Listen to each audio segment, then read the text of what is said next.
Ladies and gentlemen, just a few housekeeping notes before we begin.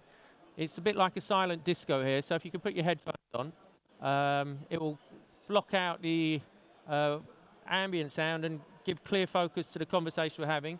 You can adjust the volume on them, and please be sure not to go home with them because they won't work.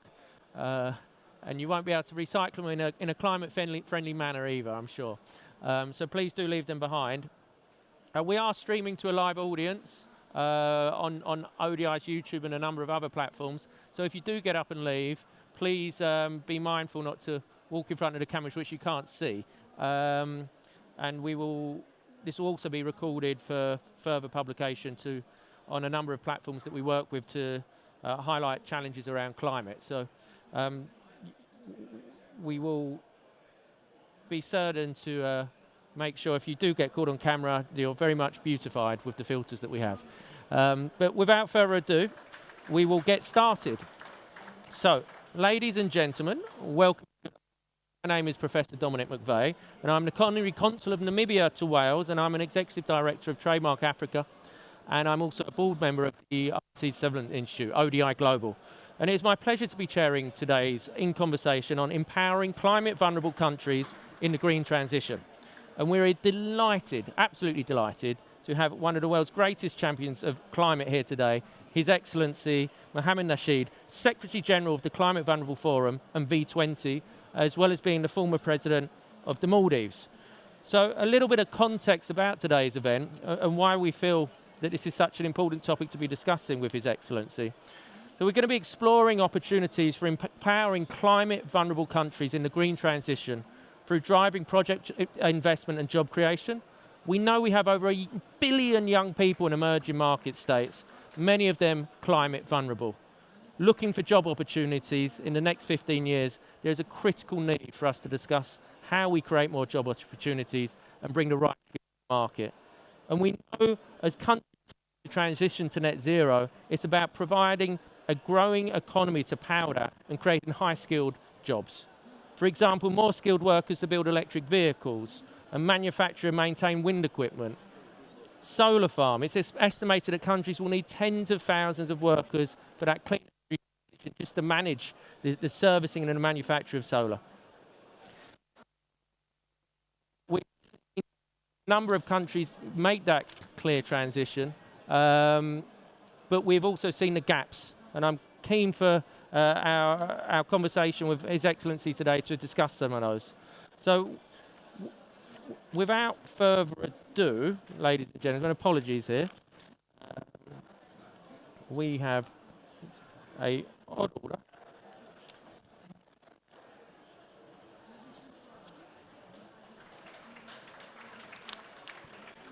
Sorry.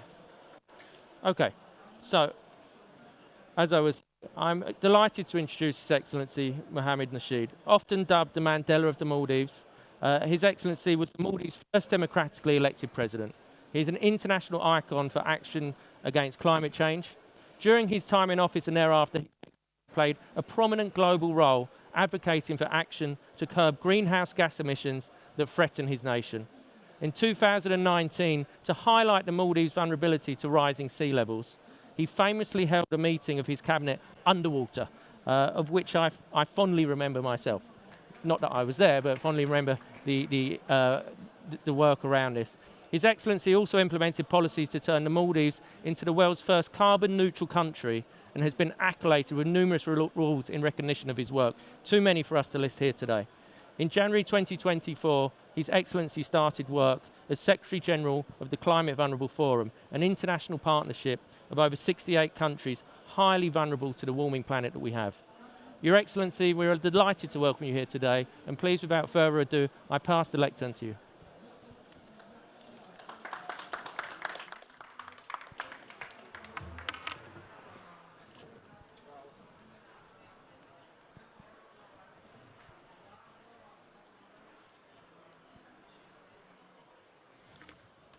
Well, thank you very much. I usually time myself because I do not want to go beyond 7 minutes. Being politicians, we are addicted to the mic, but it is very obvious that people stop listening to you after 7, 8 minutes. So I'll try to do this in 7 minutes. Well, I think introduction has happened, embarrassing it may be. I work as the Secretary General of the Climate Vulnerable Forum, and now I live in Accra, Ghana. It's an excellent place, very nice people, very good music, and very good food. I think you should all come to Accra and see if what I'm saying is true. You certainly cannot beat the Ghana music. We do four main things. One is, of course, advocacy. We come to international fora and we advocate two main streams. Firstly, on, of course, climate. So we ask countries to reduce emissions. We also ask countries to adapt themselves and to become resilient. And we have discussions with them on ideas on how that may happen. Our advocacy on finance, reform of the international financial system, is a major focus. More than half of our member countries, we are 68, but we are 70 now. This last month in Washington, 2 more countries joined us, and so therefore we are now 70. More than half of these countries are heavily debt-ridden and almost on the brink of default. Our countries have to spend more than 30% of our government revenue on debt repayment and another 30% on adaptation and another 30% on loss and damage. So there is very little left for us on education, health, or any other development effort. So we are really struggling. People ask us, what is climate vulnerability? It's not a meteorological measure, neither it's a geographical location indication, but it is how much money do you have in your budget to attend for resilience, to attend for adaptation, to attend for loss and damage. Our countries have almost no money to attend for the climate impacts or for the transformation. That is when you become a climate vulnerable country. You would see that weather is bad all over the planet.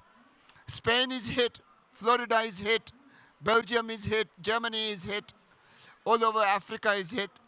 The winds are stronger, the sea swells are higher, the rains are more, are longer, and the planet is on the brink. It certainly has reached a tipping point. But your vulnerability index is on micro issues, on how you can respond to the change in climate, equipped to do that. So in the Climate Vulnerable Forum, we try to do that. We try to see how our country can adapt, build resilience, build prosperity. So what we call the climate prosperity plans. These are low carbon development strategies that we believe would give the countries the same economic outcomes of GDP growth, low inflation, high employment, but with less damage to the planet. So to draw up a plan, we bring together all the plans that the country would have. They would have a national development plan. This is a long-term development plan. They would also have their adaptation plan. They would also have their strategic action plan. A country would have a whole lot of plans, very often developed through assistance from international organization. And then the NGOs would also have their plans. They would have a number of projects which they think needs to be implemented in the country. So we also try to collect them. Then, most importantly, the politicians the political parties would have a manifesto. The president or the prime minister would have come into government pledging, usually promising the sun, moon, and the stars. So we have to look at the political manifestos of the countries. So we blend all these plans into a single climate prosperity plan, and we do this work with the countries, with across the sectors, the private sector. There will be also, I forgot to mention, a number of business plans that private sector corporations would have. Usually you would find them in banks, that they would have sent it to the banks to get money for it. And we would have to also reach out to the commercial organizations, very often the trade centers and trade organizations in a country. So we bring all these things together, and then we come out with our climate prosperity plan. Ghana, Sri Lanka, Bangladesh, Philippines, and Haiti has a plan. And we have another about 12 countries who wants to do a plan, and we are working very hard with them to do a plan. So these plans would contain projects. These projects are financially viable, economically feasible, and environmentally sustainable. They also align with the SDGs. They align with all the other objectives of the kind of different stakeholders that I just mentioned. So once a plan is done, then we try to attract investments to the plan. So we especially try to find private sector investments to these plans because they are bankable. Even adaptation plans can be bankable. We encourage countries to do nature-based adaptations, and nature-based adaptation usually means that you blend in nature into it, and nature usually gives you a return. So I have spent my 7 minutes, and therefore I am going to stop. Thank you.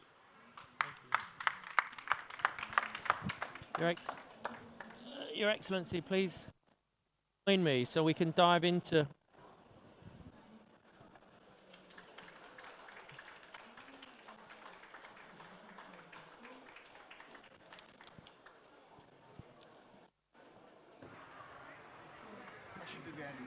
It's as you wish. Yeah? Okay. And this is your microphone. Your Excellency, thank you for those incredible words and really setting out the framework of the V20 and the work that's been done. For me, it's a real bittersweet that the V20 is now 70 countries. I mean, it's fantastic that the organisation is attracting so many countries to become part of it. But also, it's quite rightly a tragedy that we're now at 70, and I'm sure with the work that you're doing, we're going to see more countries come along. It would be really interesting, because I know it's been a short amount of time since you've been Secretary General, but I know an incredible amount of work has already happened, you're starting to see results. And I wanted to think about, or dive into more details around the private sector and the partnerships that they're doing, and where we're already seeing job creation in the green economy, so bringing down the carbon, but raising those job opportunities. Can we talk about some of the early examples and wins that you're getting, please? Well, there's a project in Sri Lanka where 15,000 farms, small farms, came together, and they created, in a sense, a cooperation among themselves. And this is one of Sri Lanka's Climate Prosperity Plan projects. Now, a farm, of course, have their farm produce fruits and vegetables and cereals and so on, but the farm also captures carbon. Yeah. So you have a new stream of revenue that comes into the farmers that is above their usual farming. Now, another far more important is on the farming methods. How they fertilize, how they harvest, how they irrigate. You would be shocked. I came to know a Swiss cow produces 4 times the milk than a Sri Lankan cow. So there must be something that the Swiss do to their cows to produce 4 times the milk. I am also told that South Korea harvests 3 times more than a Sri Lankan rice farm. And I am also told that in usual irrigation, 70% of the water is wasted. So the whole idea of the Climate Prosperity Plan is to find new ways of doing things. So we have been able to come up this project, and we found a Portuguese investor interested in the project, Nativa, and they have signed up to $120 million into this project. This is just one project in Sri Lanka. There's many other projects in Sri Lanka, like Delma Tea. Now, the Delma Tea is 24,000 hectares of their tea estates. And again, there is carbon sequestration. There's an eco-service value that the tea estate gives. And therefore, there is another revenue stream into it. But then the whole geographical indication, as it were, on how the labor is treated, how the condition of the farmers, how they are living, and so on and so forth, is also kind of built into our projects. We take a project when all of that aligns. And again, we are seeking $100 million for the Delma project. I could go on. Bangladesh has attracted a $5 billion wind project. Right. In Ghana, we have an electric bike project. Right. There is another textile project also in Ghana. So these are kind of a few projects that I can mention. So the private sector is moving at a pace under your leadership to embrace the fact that efficiencies don't just bring carbon reductions, they're also driving profits. Exactly. So if you have a cow in Sri Lanka not producing as much milk, you're not going to produce as much chocolate at the end of the day. If you have rice that's 75% less efficient, your yield is terrible in comparison to the global markets, which I know Sri Lanka is fighting to be part of for its exports industry. So do you find for me, it's a no-brainer. Get your efficiencies better, make more money, make the planet better, and create jobs. But are you finding that argument is a hard sell, or are people starting to grapple with the fact that it's not just about the bottom line, it's got to be the people and the environment, and when the three are aligned, you get the results? Exactly. That's kind of why we are actually able to find investors to these projects. And that is also why we've got a whole lot of other countries lined up to do more of the climate prosperity plans. I think it's very obvious that to be resilient, you have to be prosperous. Yeah. Resilience comes from prosperity. If you're poor, you are not resilient. No. So climate resilience and adaptation is not concrete. It's not building an embankment. No. It's not building a revetment. But it is making sure that the person, the family, is prosperous, so that they can actually fend. I mean, building a dam is simple, but getting a family to prosper and then look after their resilience, that probably is the way that we can find it. And we are able to do these things because people are coming to believe that this is the way forward. And these big infrastructure projects, in instances, do cut off communities and may take away those opportunities of prosperity. But at the same time, if you develop the waterlands properly, the communities prosper and the dams don't need to be built. You should see some of the spaghetti junctions in many of the developing countries in their road construction, infrastructure things. You kind of have a look at it and why? Why is it going down again and coming up again and going to the same place? I mean, the amount of concrete. I knew you were going to say this. The amount of concrete that we've poured into our countries, thinking that is development, is mind-boggling. Well, thankfully, we have champions like yourself reminding people of this, but are the public institutions backing you to the level that you need to attract the private sector innovation? Is the policy there, is the framework there to the extent, or is that something we need to make sure is being pushed just as much too? Like this COP is supposed to be a finance COP. The last one was also supposed to be a finance COP. The one before that also was to be finance COP. So where is this finance coming from? Yeah. Okay, the core money has to come from public funds. That has to come. There's no, Article 9 of the Paris Agreement clearly defines the core. But the two other layers that needs to come. Now, the CPP projects, the Climate Prosperity Plan projects, the core money would be project preparation money. That is why we need the core as grants. So to do a CPP project, you would need about $10,000, $15,000 Right. to do one project. So to properly get it done so that it is bankable and it is all the other models are run through it and it's perfectly fine and standing. So that is where the core, if you look at a project, that's where the core money comes from. Then the other layer, the multilateral development banks and international financial institutes need to guarantee this project so that the private sector Has confidence. has comfort and has little risk in doing that. So once you do all these three layers, and if you see a single project and visualize that globally, I think once you start talking about trillions, I've never seen that much zeros. I don't even know how many zeros there are in a trillion. But let's focus on this little thing. And so that's why we need the three layers. And I think once the three layers are done, then you have your trillions. So do you feel the scale of the opportunity for some is too daunting, but at the same time we're not dealing with the reality? So we're obsessing over the scale and what can be done and the damage that is happening, which is exponential as well as the scale.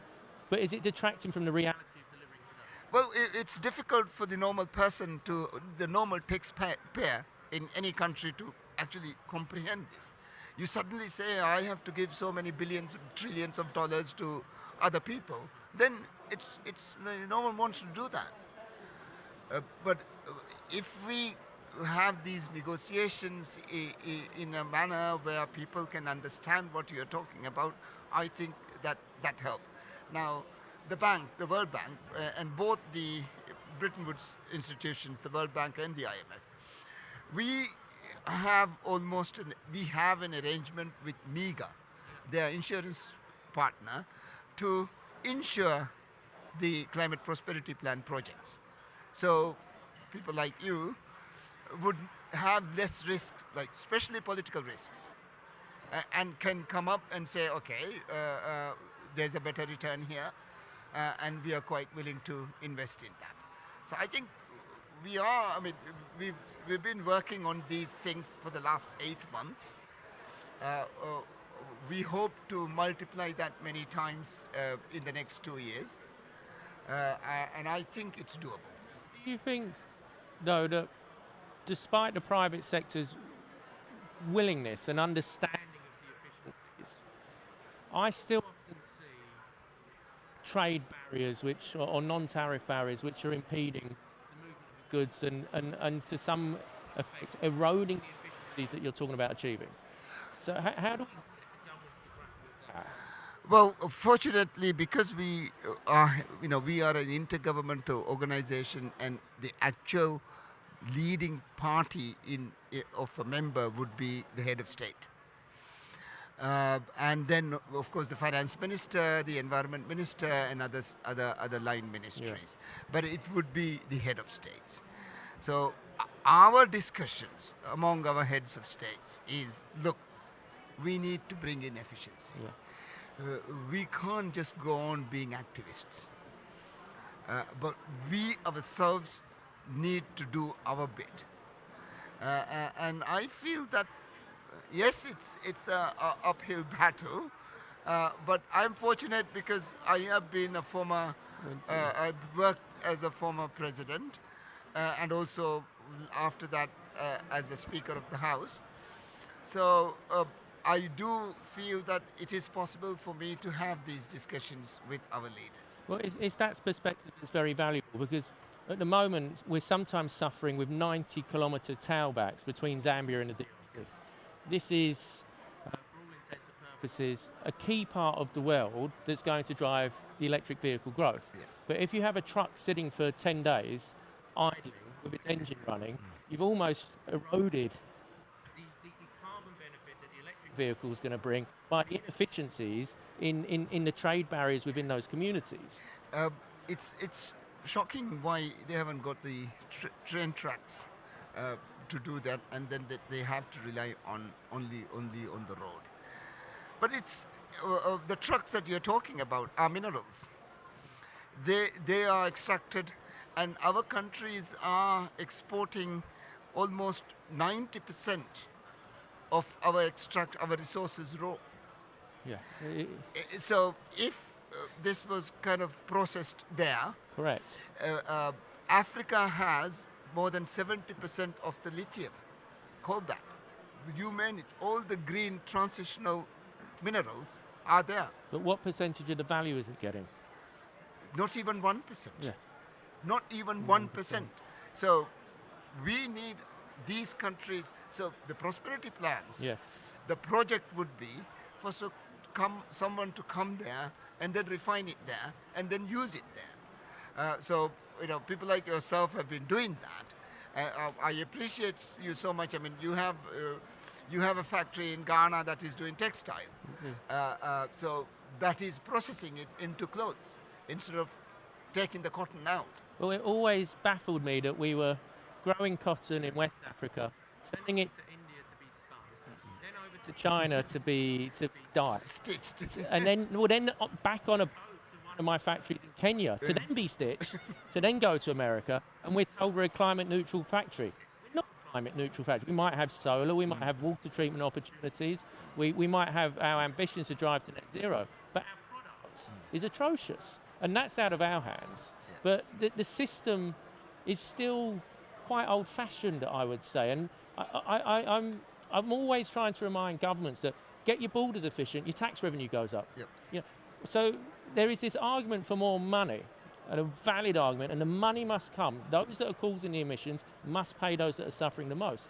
But at the same time, governments can make a lot more money out of their opportunities by being more efficient in their services. So how do we get customs agencies to think about this, the ports, how do we get these guys to start thinking, I don't need 150 pieces of paper, I could make more money digitising, and you can bring businesses to support. It's amazing when you go into a supermarket, there's a guy outside there stamping. Yeah, your receipt. Stamping. This is in Accra. Yeah. So, we have to leave the Raj mentality of all these pieces of papers coming in and out. I completely agree. I think COVID gave us a good lesson. Yeah, it did give a boost, yeah. It did give us a good lesson that you can't go on doing all this so often and so long.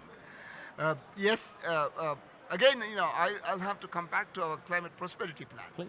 So the plan emphasizes that this is what has to be done.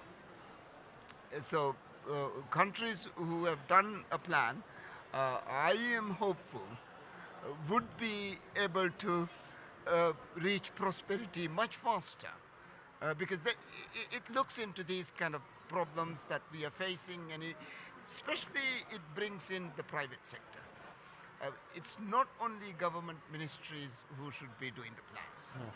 So we should reach out to the Chamber of Commerces and other trade organizations and other traders and see, what do you think about this? What do you want out of this? And so build your plans with them in mind. Please don't build a plan that the entrepreneur cannot understand. Well, people might say that we are, it is capitalism that has brought us into this situation. Will therefore capitalism take us out of this situation? Well, until another idea is found, capitalism is the only idea available. Indeed. And some form of market mechanism will have to be used. I mean, the grand socialist Soviet ideas hasn't worked. No, and I'm sure it would be creating if the world was a socialist, communist, I think we'd be generating just as much carbon. Well, actually, the big, huge factories and the coal emitting, coal burning, huge things is not sustainable. No, and there's not a driver for efficiencies because you need to keep everyone in a job. Yep, you have to. Which doesn't allow you to innovate, to look to the jobs of the future, the technologies of the future. You're more focused on keeping everyone with some kind of job, so there's not complaints on and usually it's an automatic, repetitive thing. Correct. And then you spend all your life doing that repetitive thing. But the human mind is amazing, and once let loose, it would be far more productive than doing a repetitive thing. I think that's kind of very, very crucial. Yeah. So especially on the projects, this is important. I think I like to also move to debt. Yeah. You highlighted this. I mentioned it. Now, how do we structure these debts? Right? Okay, the bondholders need their money back. Yeah. They've lent their money to developing countries. Not just bilateral debt, and not also the multinational development banks, multilateral development banks, but especially the bondholders' money. How do we, make this sustainable? I think we need to restructure the debt, and there has to be a haircut. People can argue for why did we build all this debt. Right. I'll be honest. A third of that was because of corruption and bad governance. Another third was because of weather. Another third was because of the guy who lent the money. So I think we all have to take our responsibility here. So countries need a haircut, and countries need a grace. Countries need to extend the payback period. Now, we would encourage our countries to go for a debt to environment swap. Debt to environment swap. So, some countries have done that, and they're fine because that, on the one hand, protects the environment. The environment sponsor looks after the environment. Don't for a second think, whoever who is listening, that you are actually able to pay the debt because you protect the environment. No, that's not how this works. But debt to environment swap is very often. It's also very important that we try to explain as much as possible in simple detail on what we are talking about. There is a financial institute who has to guarantee the new bond. The new bond must pay back the bondholders with the haircut. And there must be an environment sponsor. Typically 40% of the haircut amount goes into environment protection. So it moves over. And so the U.S. Development Finance Corporation is guaranteeing these the debt to environment swaps. We would like more international financial institutes, multilateral development banks, to start guaranteeing these debt swap bonds. We would like the IMF to use that as a prescription for restructuring. They don't now. They would never kind of think about it. Can't understand why, but Kristalina says that it's a good idea, it's a good thing, but the staff doesn't seem to think that it should be part of the restructuring. The IMF also needs to know that their debt sustainability analysis, the DSAs, must take environment into effect.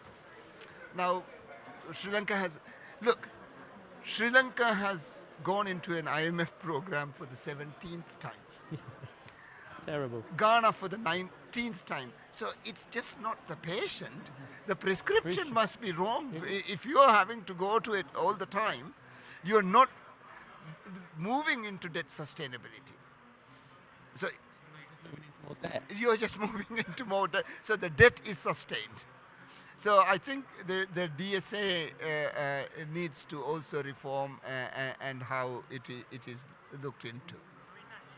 19 times. I knew it was a lot. I didn't know it was 19 times for Ghana, and 17 for Sri Lanka. It's 24 for Pakistan. if you keep crashing into a wall, don't you like take the wall down? Well, yes. Otherwise, instead of buying a new car, Yes. An electric one, of course. But if you keep driving your electric car into the same wall, it's not the car that's the problem. So we really need to sit down and say, so this COP is supposed to think of that. The new collective quantified goal must be all these discussions. Now, okay, this is the 29th time that the Conference of the Parties have sat and been speaking. I saw one very beautiful result from a COP. The negotiators have got married to each other, and now they have COP children. In Poland, I met a COP child. Because they're meeting every year, and if you keep on doing it for 29 years, you're bound to fall in love. So this is a good outcome of the COP. But we really seriously need to think how this whole negotiations are going.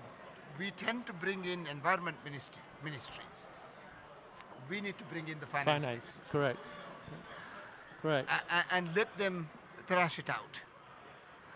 That is, I think, climate is no longer a geography issue. No. Or a metrology issue. It's a finance issue. Correct. It's a question of money now. It's a question. It's a question. Resilience is prosperity. It's not an embankment. So,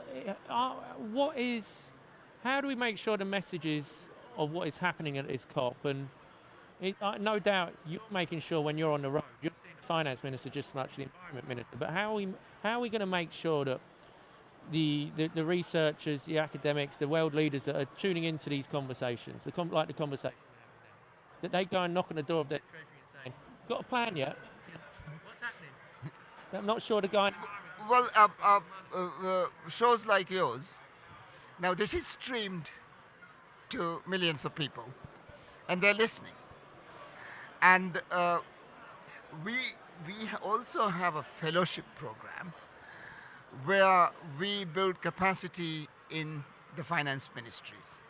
So we already have 40 finance ministries. Wow.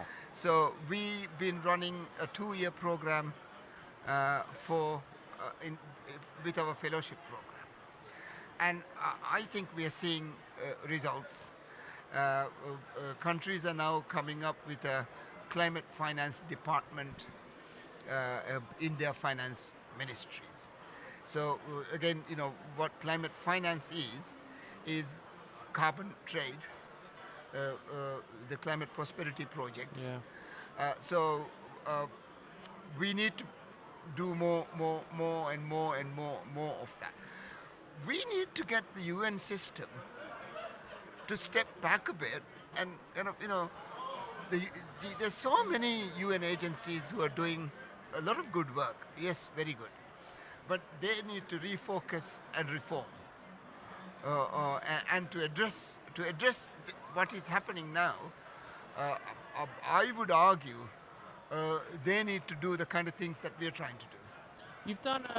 I know we spoke a lot about before data and how that's driving some of these decisions. How easy are you finding getting the data in front of these institutions that you're supporting through the fellowship program? How easy is it to break down that data to the decision makers? Are you finding that the data is existing in those countries? What challenges are because firstly, data is a private sector opportunity, but also that knowledge in front of the decision makers. How are you bridging the two to get that decision making done? Again, our plans, the climate prosperity plans, that takes that is science-based. Yeah.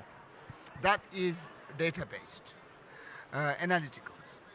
And so we have 5 universities that we have an arrangement with, who are running the figures, always running the figures.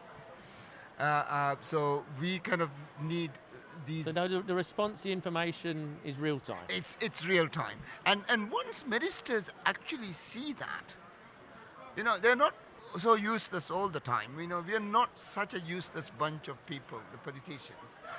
Sometimes we do some good, but once you actually see the figures, then you wake up. Yeah.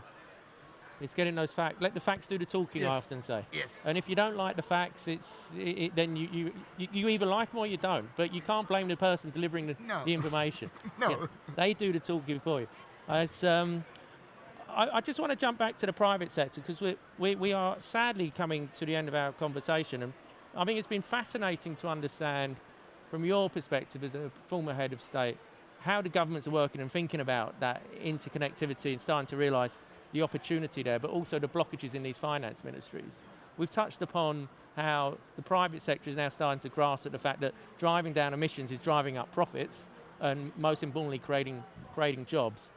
What is the bridge now to making sure the private and public sector are defined in that approach, are aligned? The governments must do the infrastructure.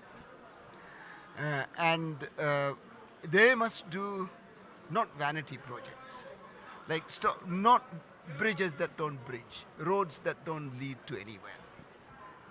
But think what the businessman wants. Where do they want to bridge? Yeah. What is it that they want to take? This idea of derived demand. But let's find where the demand is and build it there. Not assume. Not see that a building, a road is a derived. It's like the economics that we was taught in schools and universities have this view that demand would be driven. So you build a road, you stay for 10 years, but the debt is going on.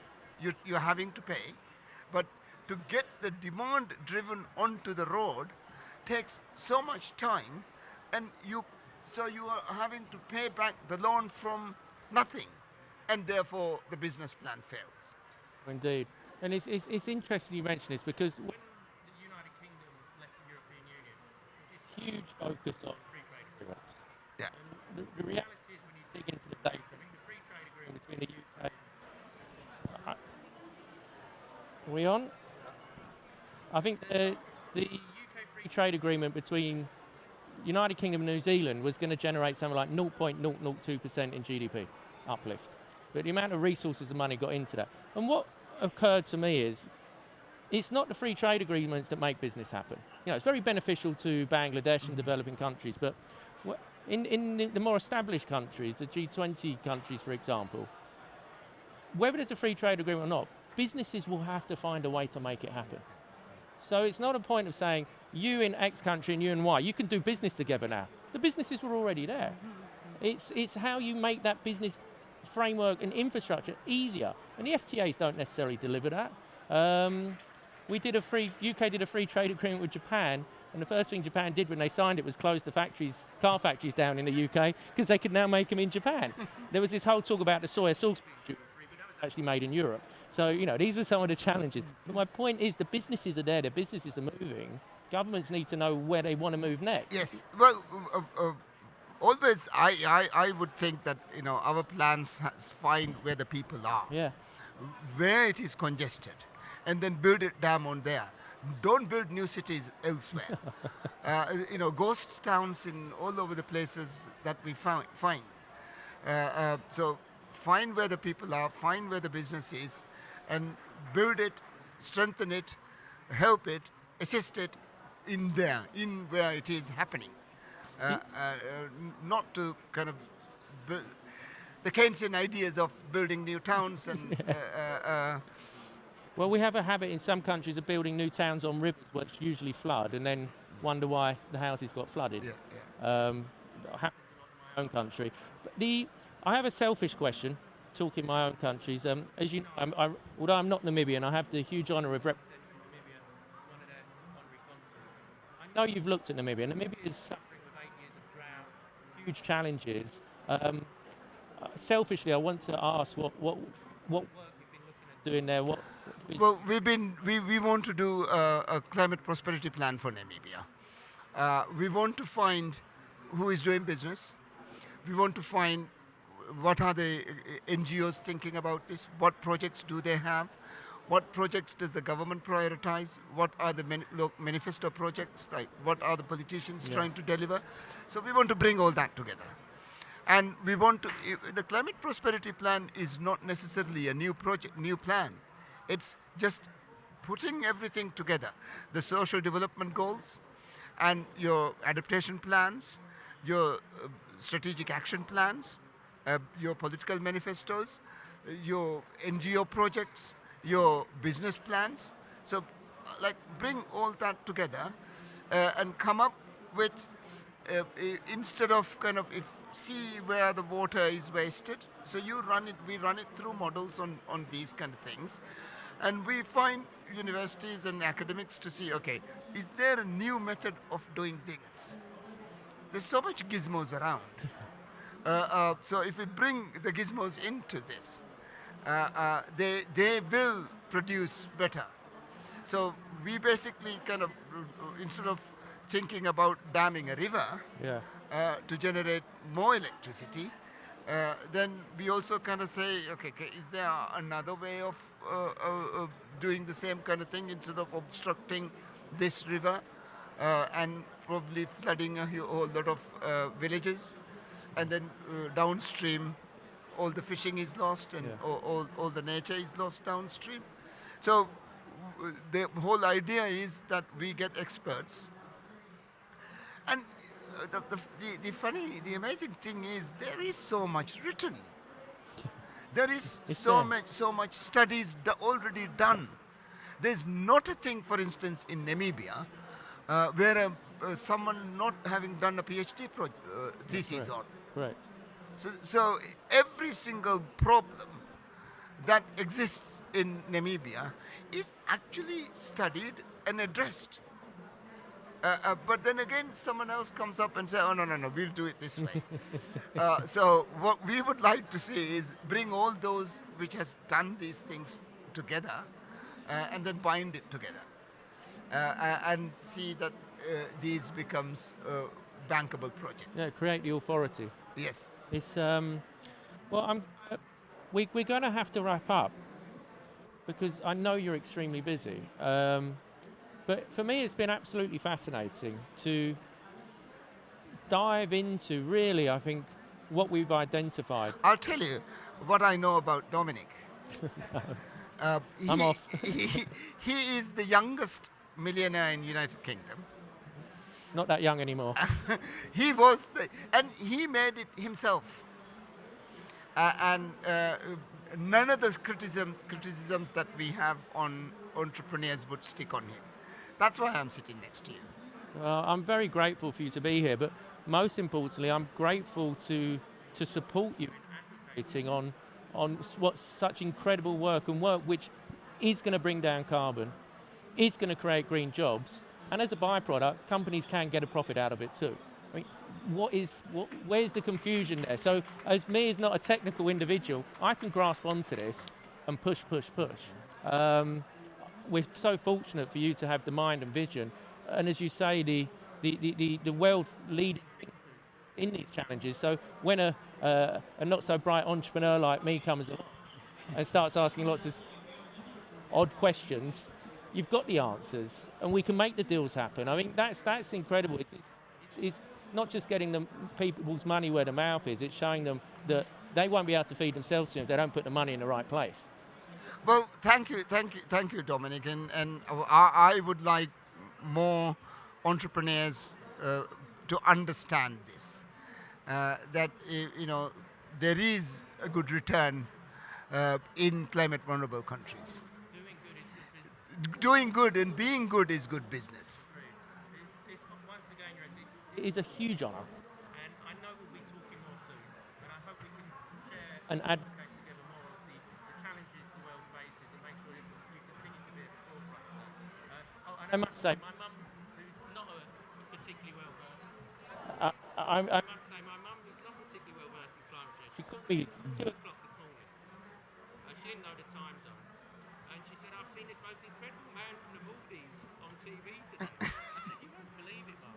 I'm interviewing him tomorrow. She goes, oh, you must say hello. She was 80 years old. With a lot of health challenges, unfortunately. But she was most inspired by you that she needed to call me and tell you. Well, thank you so much. Please give my love to your mother. And as I keep saying, they have to understand what we are doing. Thank you. Thank you so much. Thank you, Excellency.